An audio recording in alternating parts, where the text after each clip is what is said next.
Señoras y señores, amigos oyentes, ¿cómo están? Muy buenos días, muy buenos días. Palabra de ingeniero a través de las ondas de Radio San Borja en los 91.1 de la frecuencia modulada y a través de la señal virtual de la televisión de Radio San Borja, www.radiosanborja.com, igualmente a través de la señal de rtvsiplima.com, el canal de televisión del Consejo Departamental de Lima del Colegio de Ingenieros del Perú. Señoras, señores, estamos aquí con Palabra de Ingeniero, un programa del Consejo Departamental de Lima del Colegio de Ingenieros del Perú. Es un ambiente festivo, indudablemente, por el 27º aniversario del Consejo Departamental de Lima y el 52º del Colegio de Ingenieros del Perú, 52 años. En la dirección y producción del programa, la licenciada Silvia Rodríguez, en la conducción, un servidor Fernando Llamosas, Mario Poicón desde los controles. Bueno, iniciamos el programa dándoles un adelanto de lo que abordaremos en los siguientes minutos. El ingeniero Óscar Rafael Anyosa, decano del Consejo Departamental de Lima del Colegio de Ingenieros del Perú, va a estar en comunicación con nosotros dentro de unos instantes, enviando el saludo a todos los ingenieros por el 27 aniversario del CDE Lima, del Consejo Departamental de Lima del Colegio de Ingenieros del Perú y la Semana de la Ingeniería Nacional. Por otra parte, mientras que el Perú necesita combustible limpio, este 30 de junio se entregará en concesión el gasoducto del sur, los pro y contra y cómo generar energía verde en el diálogo que sostendremos con el ingeniero Ricardo Viso Fernández, quien será expositor durante la Semana de la Ingeniería. Necesita el Perú combustible limpio. Este 30 de junio se va a entregar en concesión el gasoducto del sur. Bueno, sigue en la cresta de la ola el tema de la calidad universitaria y el proyecto de ley en el Congreso sobre el tema. Vamos a dialogar con la ingeniera Doris Maraví Gutarra Paz, directora de Calidad Universitaria de la Asamblea Nacional de Rectores. Y durante este boom de la construcción nos interesa conocer sobre el desarrollo de los proyectos de edificación. Estaremos en comunicación con el ingeniero Guillermo Quequesana Quintana, consultor inmobiliario y de valuaciones.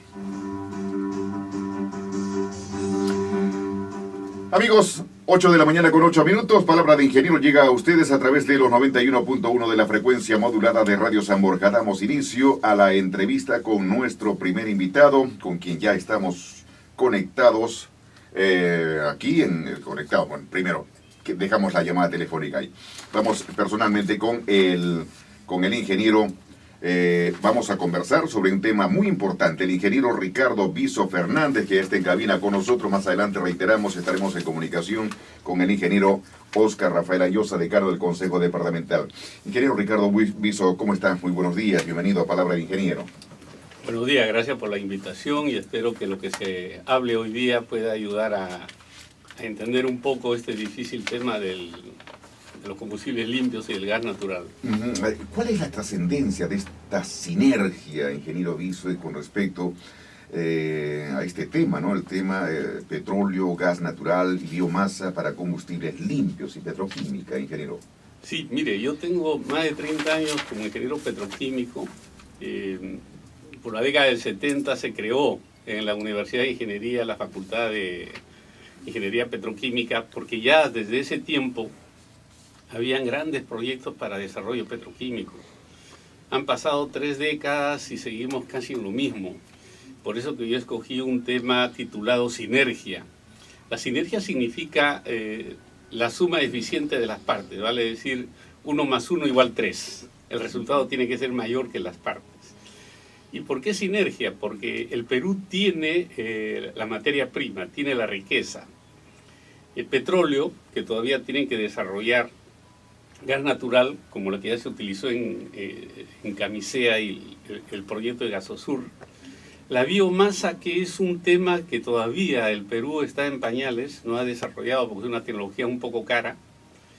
Y finalmente la petroquímica. ¿Esto qué significa? Significa, para que se entienda en palabras simples, de que se debe amalgamar bien estas disponibilidades de recursos, petróleo, gas, biomasa, con el objetivo de producir dos aspectos. Uno, que es los combustibles limpios, que hoy en día a nivel mundial ya es una exigencia. El contenido de azufre tiene que ser cero prácticamente. Una necesidad urgente. Y el otro es generar insumos como materia prima para la petroquímica. Por eso le llamamos sinergia, porque el país tiene que desarrollar un planeamiento estratégico. Mire, en enero del año pasado, en la conferencia de petroquímica que hizo el Colegio de Ingenieros, el ingeniero Mayor, el ingeniero Descalzi tocaron el tema entre muchos, y se observó una suerte de duda, como que se necesita hacer algo. Ya el ingeniero Mayor le dijo, aunque hay oportunidad, algo está pasando en el Perú, en el sentido de que no hay un equipo, un task force que se dedique y desarrolle esto.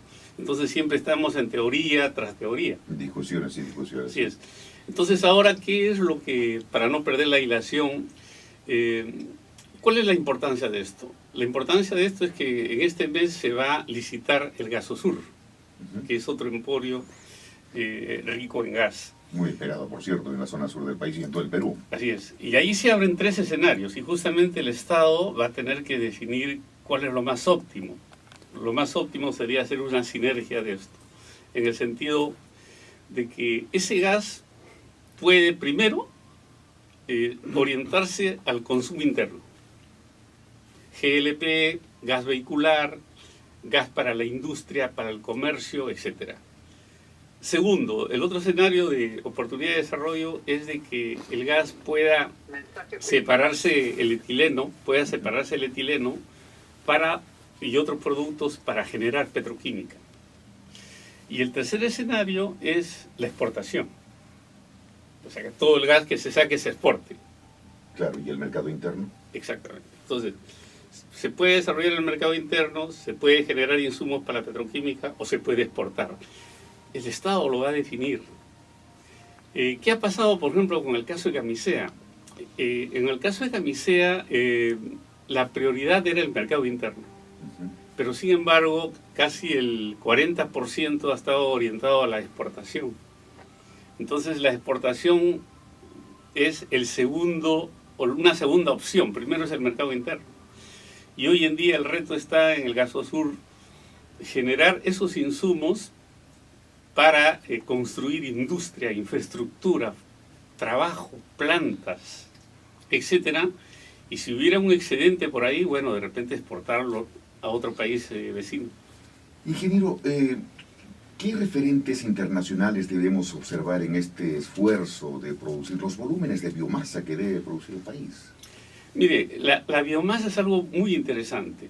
El petróleo, según Hoover, el peak oil, que le llaman el pico de petróleo, el año 2050 ya el mundo entra en un estado crítico. Por lo tanto, en Europa y Estados Unidos están desarrollando energías alternativas para no depender de petróleo. Llámese gas, energía solar, eólica, etc., ¿no? Y dentro de todo ese bagaje de tecnología sale lo que se llama la biomasa de producción de combustibles por lignocelulosas. ¿Eso qué significa?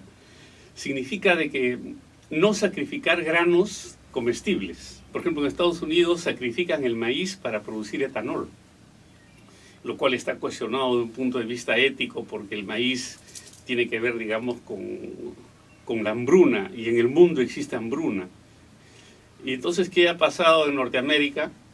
Han comenzado a desarrollar ya una energía alternativa a partir de lignocelulosa. La lignocelulosa es, por ejemplo, agarrar hierbas, como que hay en Puno. Antes que nos explique, ingeniero Ricardo Viso, nos enseña, vamos a ir a una pausa y volvemos. Es interesante lo que usted está señalando. Son energías alternativas que las necesitamos urgentemente, definitivamente. 8 de la mañana con 15 minutos, estamos en Palabra de Ingeniero a través de Radio San Borja. Retornamos. Ingeniero Ricardo Viso, hay un tema que quedó pendiente antes de ir a la pausa, es acerca de la energía alternativa y la que se está desarrollando justamente en Estados Unidos, y que eso podría generarse también a muchos otros países. Ingeniero, cuéntenos, estaba desarrollando la idea. Sí, estaba explicando un poco en qué consiste la biomasa, la producción de biocombustibles a partir de la biomasa, sin sacrificar los granos alimenticios. Esto se llama la tecnología por lignocelulosas. Eso significa de que las hierbas o las maderas puedan ser convertidas con procesos que todavía son un poco caros y producir combustibles, o materias que pueden ser procesadas como petroquímica básica, intermedia, final. Por ejemplo, en las llanuras del altiplano existe una hierba que se llama el estipadichu, que es alimento de los auquénidos. Así es, sí la conocemos. El estipadichu puede ser convertido en bioetanol, así de simple. Lo único que se requiere es una inversión y un desarrollo. ¿Por qué? Porque el mercado y la demanda existe. Hoy en día el Perú está importando bioetanol, y hay empresas peruanas también que están produciendo, porque ya hay una exigencia legal de producir, de consumir bioetanol. Eso quiere decir de que cualquier empresa que pueda invertir y producir bioetanol le va a ser rentable el proyecto, porque la demanda existe, ya no tiene que buscar demanda, la demanda ya existe.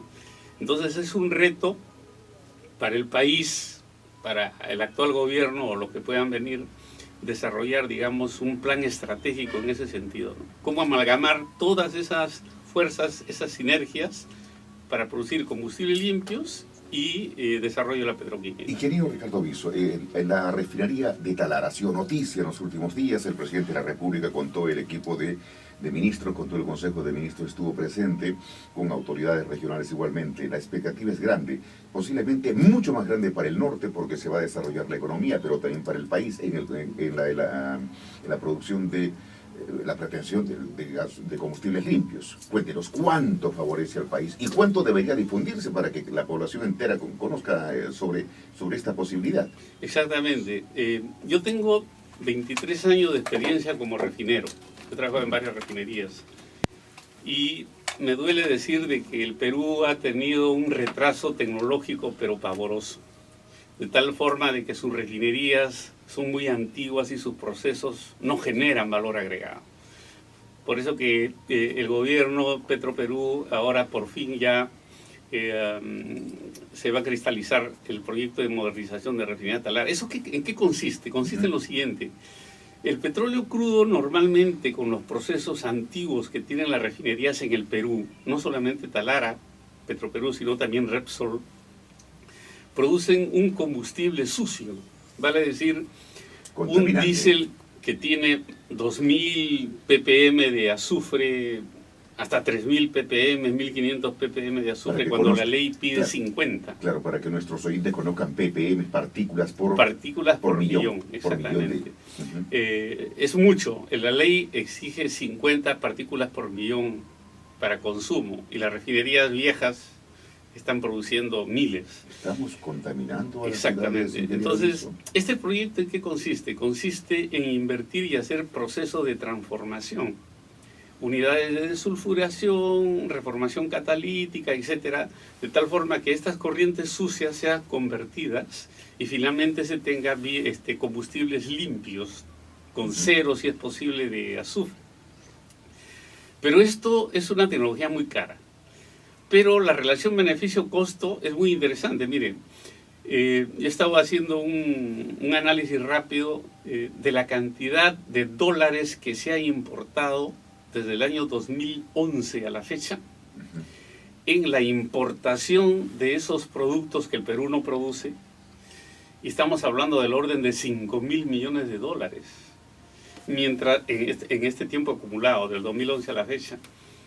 Y mientras tanto, la inversión de refinería Talara cuesta 3.500 millones de dólares. Entonces, la opinión pública, como no tiene claro esta relación beneficio-costo, le parece excesivo los 3.500, pero no se da cuenta o no sabe que el Perú está importando cerca de 5.000. La proporción es... Exacto, la proporción es totalmente conjugable. Esto significa que se va a cristalizar todavía en los próximos 5 años, se estima, la producción de combustible en la refinería Talara. Y esto significa que en estos 5 años el Perú va a tener que seguir importando combustible. Otros 5.000 millones de dólares, con fuga de divisas. Lo que usted nos indica, ingeniero Ricardo Viso, es justamente lo que la población necesita, porque en más de una oportunidad se utiliza estos marcos dentro del contexto político, ¿no? Entonces se desinforma de acuerdo a la cantera política y la población prácticamente dice, y bueno, ¿qué está ocurriendo acá, no? Lo que usted señala. Sí, efectivamente, por eso mi intervención no es técnica, es interpretativa, como profesor universitario que soy, es para que el oyente se dé cuenta y diga, ¿qué necesita el Perú? Combustibles limpios, ¿ok? Oye, ¿la inversión es muy alta? No, porque el Perú tiene que importar cantidades superiores. Entonces hay una relación de beneficio-costo totalmente equilibrada. Esa es la idea, ¿no? Bueno, a todo esto el colegio, su capítulo igualmente tiene ya iniciativas al respecto que proyecta en estos momentos, resumiendo el gasoducto, combustible limpio, la biomasa, todo ello, ingeniero Viso. Sí, mire, para subrayar un poco lo que estábamos hablando, hemos hablado de Petroperú con Talara, pero también hay otra empresa que es Repsol, en La Pampilla, que tiene su refinería, también está atrasada tecnológicamente, y van a hacer una inversión del orden de 500 millones de dólares para tratar el azufre del diésel y tener combustible limpio. En Chile, la refinería BioBio de Chile acaba de hacer una inversión también en Ecopetrol. O sea, esto es una corriente mundial. Y en Chile no son productores de combustible, ¿no? Exactamente, pero tiene tecnología. Tiene la tecnología, compran de los otros países vecinos, ¿no? Claro. Entonces, pero esto deja un mensaje muy claro, yo quisiera aprovechar. El hecho de que Refinería Talara ya prácticamente es una realidad y de acá a unos años se va a producir combustibles limpios, deja un reto. ¿Cuál es el reto? El reto es de que la refinería va a necesitar petróleo para poder transformar el petróleo. Entonces, el Perú ahorita es totalmente deficitario en petróleo y estamos importando grandes cantidades de petróleo a precio internacional. Tanto que el 2008, por ejemplo, el precio subió a $150 el barril sí. Y colapsó Petroperú y Repsol. Perdieron. ¿Por qué? Porque después se desvalorizó el inventario y hubo problemas. Entonces lo que quiero decir es de que si la empresa petrolera en el Perú, sea Repsol o Petroperú, no tiene su propia producción de petróleo, entonces va a haber un efecto económico que le va a quitar brillanteza a ese proyecto. Lo ideal sería de que las empresas, sea Repsol o Petroperú, tengan y desarrollen lo que se llaman las operaciones del upstream, su propio petróleo con menor costo para producir un combustible más competitivo. Si no, tendríamos que seguir importando porque la demanda es mucho mayor que la producción. ¿Tenemos en reserva petróleo, gas, ingeniero Viso, como Justamente para poder sentir entusiasmo? Es el reto que el Perú viene manejando, acuérdense, desde el año 93 que se creó Perú Petro. Así ya 20 años, algo más de 20 años. El año 93, Petroperú dejó una producción del orden de 123.000 barriles por día de petróleo. Hoy en día no pasamos de 70. ¿Qué ocurrió? ¿Qué pasó?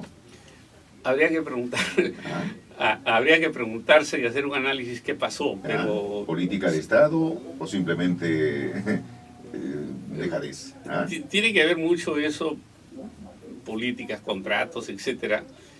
Pero no es tarde para que se revierta esto, como hizo Ecopetrol, y pudiéramos tener la producción suficiente para poder tener menores costos y así de esa forma la rentabilidad de Talara sea más eficiente. De lo contrario, vamos a tener que seguir importando petróleo crudo para procesar en Talara, caro, y como la demanda, como vuelvo a repetir, va a ser mayor que la producción, se va a tener que importar todavía petróleo, combustible.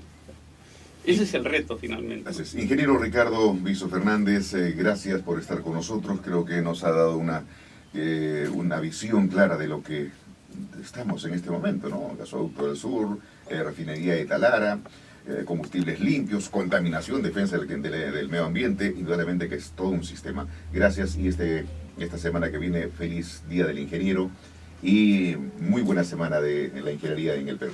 Muchísimas gracias y hasta otra oportunidad.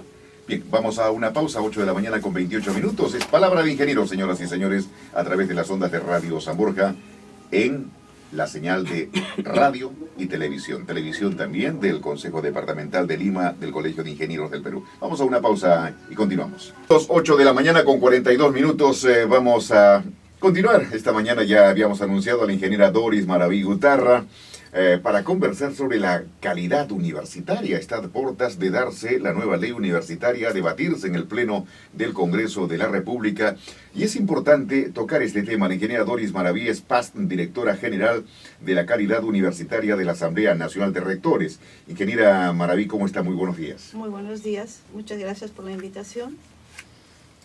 Bueno, hablar de calidad universitaria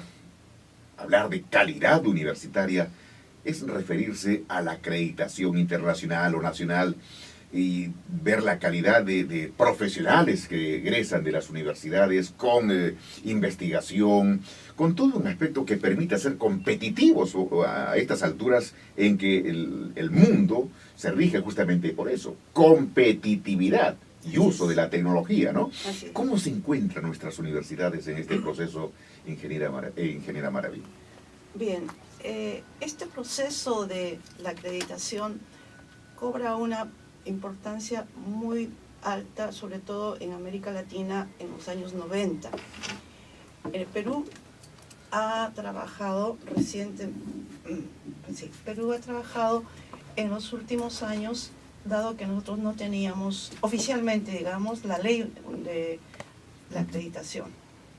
Sin embargo, desde el año 94, muchas universidades han hecho esfuerzos y han entrado en el tema, caso del Consorcio de Universidades, caso de la propia Asamblea Nacional de Rectores, que creó una comisión. Pero han sido experiencias a las cuales les faltaba la ley peruana. La ley peruana recién sale en mayo del 2006 y podríamos decir que recién a mitad o finales de noviembre de 2008 tenemos lo que es el Sistema Nacional de Evaluación, Acreditación y Certificación de la Calidad Educativa en todos sus niveles. Y hablando de la universidad, uno de los órganos operadores es el CONEAO, que es justamente para el sistema universitario. El CONEAO da las normas, pero por la ley se terceriza la visita de pares. ¿Sí? Ahí va la cosa, el CONEAO.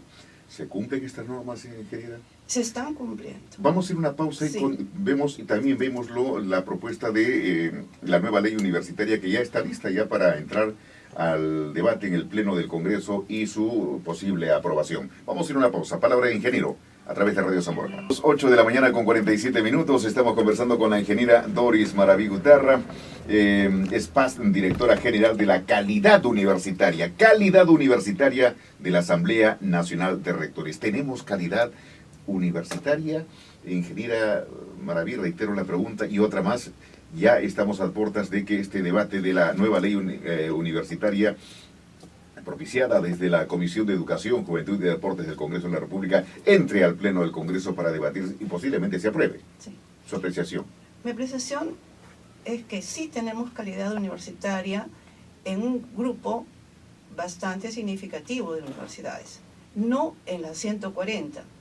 Adicionalmente a ello hay que pensar que se han creado demasiadas universidades a través del Congreso, que no han tenido el tiempo suficiente de esa madurez. Y es el CONAFU quien desde el año 95 tiene la responsabilidad de lo que ahora se está llamando en la ley el licenciamiento o aprobación para iniciar acciones.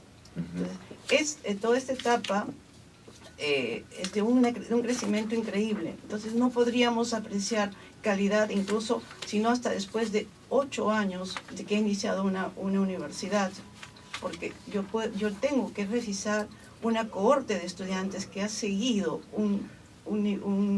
estudios y ver el impacto en la sociedad. Entonces podemos hablar de universidades de alto nivel y si usted ve la web, tenemos más de 60 carreras acreditadas con entidades extranjeras, cumpliendo los estándares de ABET, de CNA de Colombia, de entidades como también canadienses o alemanas. Hay una serie, está toda la información. Adicionalmente, toma tiempo la maduración de lo que sería la acreditación nacional para que se posicione. pero las normas, todo está bien. Podemos ir mejorando como todos los países lo hicieron. Y está entrando, hay una motivación muy grande. Se lo puedo afirmar con toda certeza porque hemos trabajado codo a codo con las universidades, con las carreras, y hay un despertar. No le digo que todas, porque aquí hay una clave importante. El temor al cambio, el temor a pensar que van a evaluar a alguien, y ahí hay un error. Es la evaluación o la autoevaluación que la hace la propia universidad, sus propios miembros, creando un ambiente de espacios de diálogo para mejorar y plantear las mejoras hacer una autoevaluación significa terminar en un FODA y de ahí ver qué mejoras y qué proyectos de mejora tenemos. Qué fortalezas, qué debilidades, Por pero supuesto. dentro de esas fortalezas y debilidades encontramos a veces muy pocas fortalezas, ingeniera Maraví, Es cierto, ¿no? ¿Ah? es cierto. Más debilidades que fortalezas. Encontramos vemos dentro del contexto internacional la ubicación de la Universidad Peruana y la Universidad Peruana no aparece. Mire, puedo decirle con conocimiento de causa, la Universidad Peruana, sobre todo la nacional, tiene un bajón tremendo en los años 70. Yo he vivido toda esa etapa cuando estaba en la uni. Entonces, había una desconfianza. Tanto es que todos los años 80, 90, no hemos tenido recepción de estudiantes para las prácticas preprofesionales, por temor a los distintos ambientes políticos que se vivían en ese momento. Entonces, estamos volviendo como una ave fénix a trabajar desde a partir de los 90 con otra visión, pero quisiera que se entendiera bien que es un tema de largo aliento que hay que darle como regar una planta continuamente para que esto crezca. Y eso sí se está iniciando. Lo que sucede es que se han tenido decisiones que a mí me parecen bastante delicadas. Por ejemplo, reconocimiento de instituciones que le han dado el rango universitario. Entonces, crecemos en número de aparentemente universidades, pero ahí los que pasen este primer nivel de autoevaluación sería como una demostración de que sí pueden seguir adelante. Y también quiero aprovechar, la acreditación no es cerrar. Ahí sí que yo difiero con la ley que se está proponiendo o con los sustentos que se están proponiendo. La acreditación es crear confianza, crear una visión de mejora continua, de utilizar la información como retroalimentación para mejorar en todo momento. Y es importante el apoyo interno de sus miembros, un compromiso de sus miembros, sabe sobre todo un compromiso de sus autoridades, un compromiso de sus decanos, y que hagamos gestión del conocimiento. No nacer cada vez que hay un cambio de autoridades, no nacer cuando haya una nueva ley. La ley nos ayuda, pero somos las personas las que hacemos el cambio interno. Ahora, claro, la pregunta, ingeniera Maraví, uno dice, bueno, ¿y por qué ahora es ese interés de poner un grado de responsabilidad y compromiso de mejorar el contexto universitario cuando por tanto tiempo se ha dejado lado? ¿Se ha esperado que aparezca una voz, una propuesta de una nueva ley? Hoy tenemos una necesidad urgente. La competencia a nivel internacional es muy exigente para un profesional. Ya no solamente salimos de la universidad y debemos tener una sola carrera, una sola profesión. Hay 1, 2, 3, porque el mundo competitivo lo exige así. ¿Está preparado el profesional peruano para ello? Discúlpeme ahí, no es ahorita que está apareciendo esta ley o estos cambios, ni esta preocupación. Ya eso viene hace buen tiempo a nivel mundial. El año 98, que se da el acuerdo en UNESCO, el cambio y la atención, es debido a que nosotros tenemos que responder dentro de este mundo globalizado, asegurar que nuestros profesionales, como usted bien lo menciona, sean competitivos para que tengan una movilidad profesional a nivel de todos los países. Si vemos los tratados que hemos tenido, sería un desbalance que nosotros recepcionamos o aceptamos profesionales fácilmente porque tienen una calidad y una acreditación. mientras que los peruanos no tienen la acreditación. Mire, en el 2005, en el acuerdo de Andrés Bello, ya se tenía la movilidad abierta de profesionales entre los 5 países, pero Perú no tenía la acreditación. Entonces, estamos trabajando en algo que es muy bueno, no perdamos, digamos, de vista eso, pero por favor, necesitamos de un apoyo. Y quisiera remarcar, no es que no se haya hecho nada, vean la cantidad de profesionales que están fuera. Lo que pasa es que tenemos que elevar ese promedio, elevar el promedio. Y eso, repito, lo que nos interesa es una reflexión interna de sus miembros. Y ahí hay que tener en cuenta, CONEO es una excelente idea de acreditación, pero es un ente fuera. Nosotros no vamos a hacer lo que CONEO nos dice, sino CONEO va a venir con una serie de estándares, de preguntas, y nosotros tenemos la obligación de responder cómo estamos llegando a ellos. Ellos van a ser la voz de la sociedad, verificando que cumplimos con calidad. Y si no lo hacemos, la sociedad nos va a cerrar, no la ley, no esta nueva ley universitaria, no el CONEO, no nos va a cerrar. Usted, cuando vea que mi universidad, mi carrera, no satisface las exigencias, no está acreditada, no va a poner a su hijo en la universidad. Entonces, bueno, ese es el sistema. Indudablemente. Ingeniera Doris Maraví, bueno, este lunes en el auditorio del Consejo Departamental de Lima, usted abordará los temas que estamos conversando en este momento y otros enfoques de la calidad universitaria. Indudablemente que ahí va a haber, ya se está creando la expectativa adecuada. Sí, espero que esto nos ayude en todo lo que es por la carrera de ingeniería. Hay que sentirse orgullosos porque hay varias carreras. Si no me equivoco, hay cerca de 31 carreras acreditadas internacionalmente o nacionalmente. Hay ya 4, perdón, en Marcos está acreditada por CONEO Perú, la ingeniería industrial, en Huánuco 2 de ingeniería industrial, y se me va una, porque son 4 que están ya acreditadas. Perfecto. Ingeniera Doris Maraví Utarra, PAS, directora general de la calidad universitaria de la Asamblea Nacional de Rectores, ha estado con nosotros, que el próximo lunes va a estar dentro del marco del aniversario de la Semana de la Ingeniería Nacional. Y que pase una buena semana, feliz día del ingeniero o ingeniera Maraví. Muchas gracias por este esfuerzo. Gracias. Señoras, señores, estamos llegando a la parte final. Queremos dar lectura al mensaje del decano de Lima, el ingeniero SIP Oscar Rafael Anyosa, por el Día del Ingeniero. Dice: señores ingenieros e ingenieras, en esta fecha jubilar en la que celebramos el 27 aniversario del Consejo Departamental de Lima y la Semana de la Ingeniería Nacional, es oportuno reflexionar sobre los grandes desafíos y responsabilidad que recae en nuestra profesión. Más aún, cuando el desarrollo material y humano, la gobernabilidad y el liderazgo del Perú son asuntos que nos atañen y reclaman nuestra presencia. Eso es innegable y comprobable, dice la carta, el mensaje del decano del Consejo Departamental de Lima del Colegio de Ingenieros, ingeniero Oscar Rafael Anyosa. Eso es innegable y comprobable. Recobra vigencia y amerita compromiso individual y corporativo en el Día del Ingeniero, que se celebra el 8 de junio. Somos conscientes que nuestra profesión forma actualmente especialistas de altísimo nivel, quienes se desempeñan en el ámbito global, dirigiendo, en muchos casos, a equipos idóneos de ingenieros del mundo, liderados por un peruano. Sin embargo, no es suficiente.